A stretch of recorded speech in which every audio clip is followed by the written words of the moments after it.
welcome to my homestead and welcome to my channel. In this video, I want to go over an email from Janet Carlson. She's been following the channel for a while. And she talks about a devotional for temple workers that she attended and some stuff that she wanted to share from that, which I found interesting. Before I do, I want to highlight some mission photos from Spencer Kelly. He sent an email, sent me these photos. He says, I thought I would share this picture of the first transfer on my mission. I served in the Albuquerque, New Mexico mission from 1998 to 2000. My first area was Tuba City, Arizona, Navajo Reservation. I served there with Patrick Reynolds, who happened to be in St. George, Utah last year, so we actually got to see each other after so many years.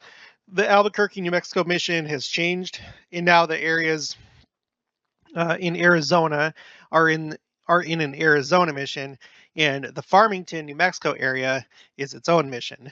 I hope you are able to share this information. Thank you. Of course. Also, he has a YouTube channel. I'll share that. It's called Goblin 2004. It's basically like an adventure channel, a lot of like outdoor stuff, and it looks pretty fun. So if you're into that, give him a subscribe.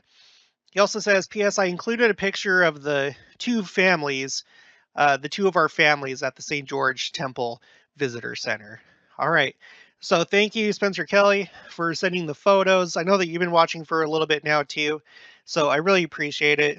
I really like seeing the photos, and I hope all you guys do, too. Okay, so now back to Janet Carlson's email. She says, attended the Draper Temple Workers devotional last night. Normally, the temple president, the temple matron, the visiting authority, and his wife all speak. The only thing the temple president did was to introduce Elder William K. Jackson of the 70s. You know what? I should have looked him up. Let's take a look and see who this is. Hopefully we can get a picture. Elder William K. Jackson. Okay, here he is right here. That's him. Okay. Elder Jackson was one of the new 70s sustained in April 2020 General Conference. He was the only speaker. He spoke about an hour. His assignment is missionary work, not the temple. The Draper Temple has only 2 session rooms, so it is either considered a middle or small temple. And by the way, I never knew that. I was still living in Utah when the Draper Temple was constructed. I visited temple grounds. I never actually got to go through it, although my plan was to go through the Ochre Mountain and the Draper Temple, but that never happened. And from the outside, to me, it looks like it's like a full-size temple, kind of like the Jordan River Temple. But so that kind of surprises me. Though, I think I did go through the open house. Yeah, we went to the open house for the Draper Temple. Anyway, the devotional is for all temple workers, and they can invite one guest if a spouse isn't coming. We also had the option of watching it on Zoom. The entire stake center was full, if that gives you an idea how many temple workers it takes to run even a small temple 5 days a week. And yeah, if you run it 5 days a week. Now, I don't know about the Oklahoma City Temple over here, but I know that it's by appointment. I have no idea how many people it takes to run that. But if you're doing it 5 days a week, if it's the type where you don't need an appointment, because that's what it's like with a lot of temples in Utah. You just go.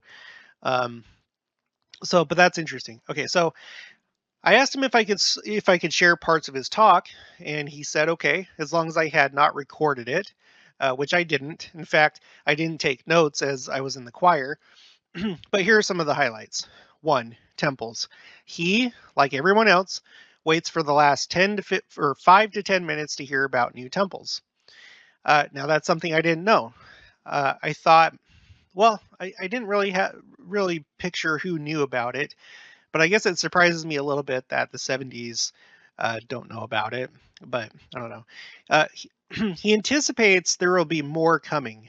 He did, however, say that President Nelson's desire is that we could have enough temples that no one would have to travel more than 1 hour to get to one. Now, that is kind of stunning because that's talking about the whole world. It's talking about the whole world. And I don't know what that would take. I will tell you. I will tell you guys something. Now, this is just. Um, I've heard it a couple different places, but I've been hearing people say that they've heard things that there would be in the thousands of temples, and I don't think that they were saying it in the context of simply the millennium. um, the thing about it is that I've heard it from a few different people. Um, so I don't know if there's something to that. That would definitely make it, I would imagine, so that everyone would have a temple within an hour from where they live.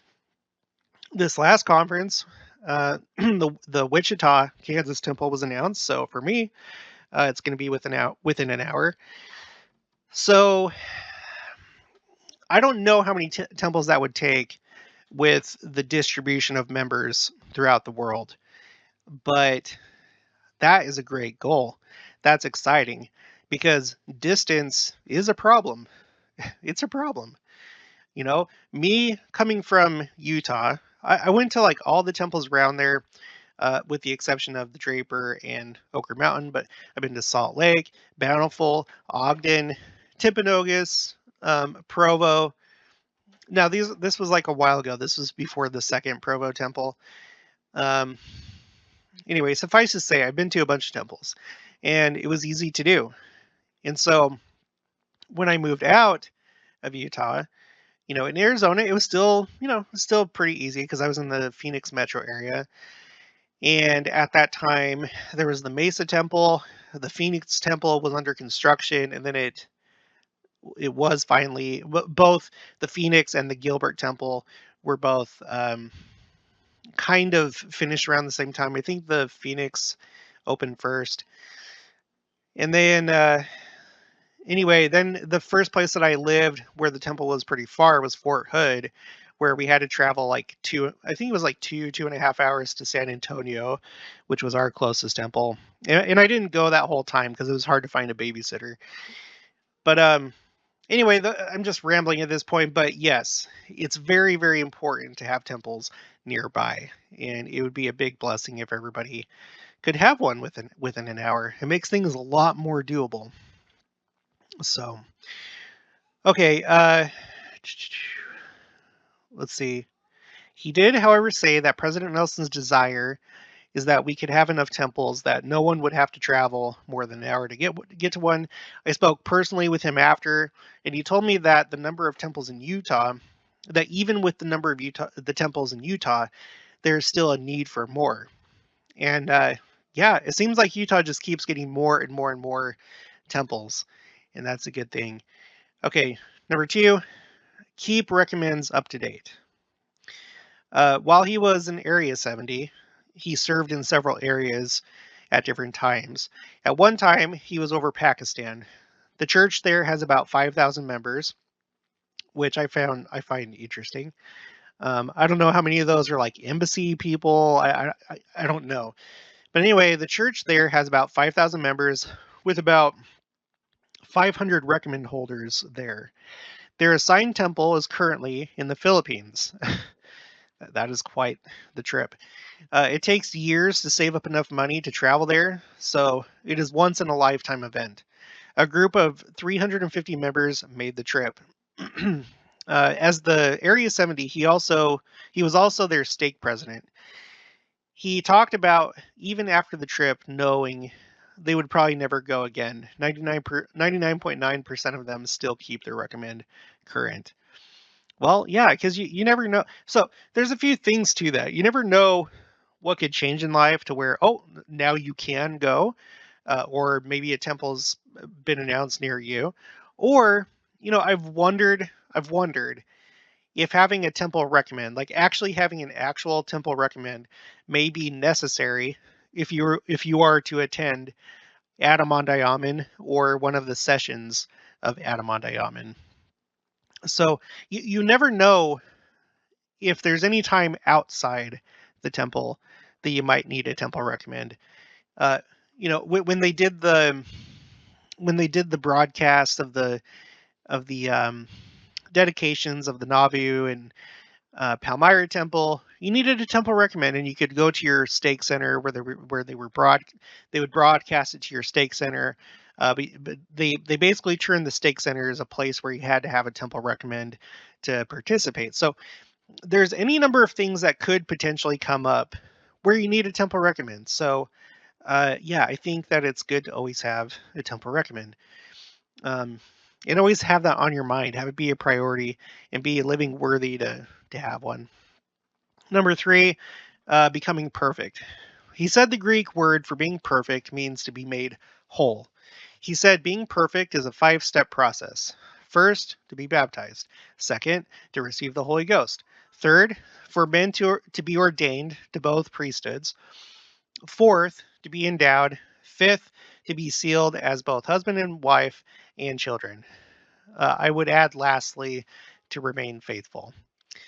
And that's the email from Janet Carlson. So it's interesting things to think about. So the big takeaways, the goal is to have a temple within 1 hour of everybody in the church.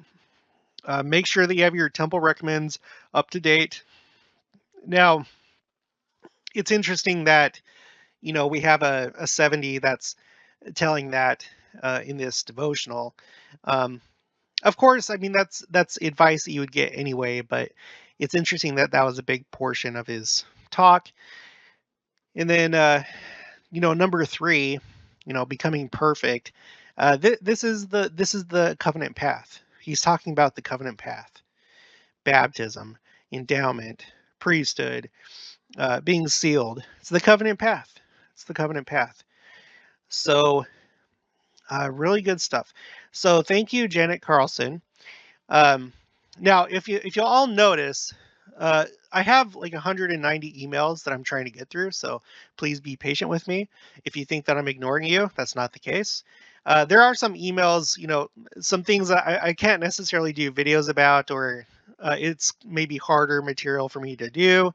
So excuse me if I don't do a video on every single email. But thank you for sending me your thoughts, your information, your communications, etc. If you have any mission photos that you would like to feature on the channel, feel free to email them to me. The email address is in the description of each video. Or I'll just tell you now, it's my.christian.homestead@gmail.com. If you haven't already, please make sure to subscribe, like this video if you liked it. Leave your thoughts and opinions down in the comments below.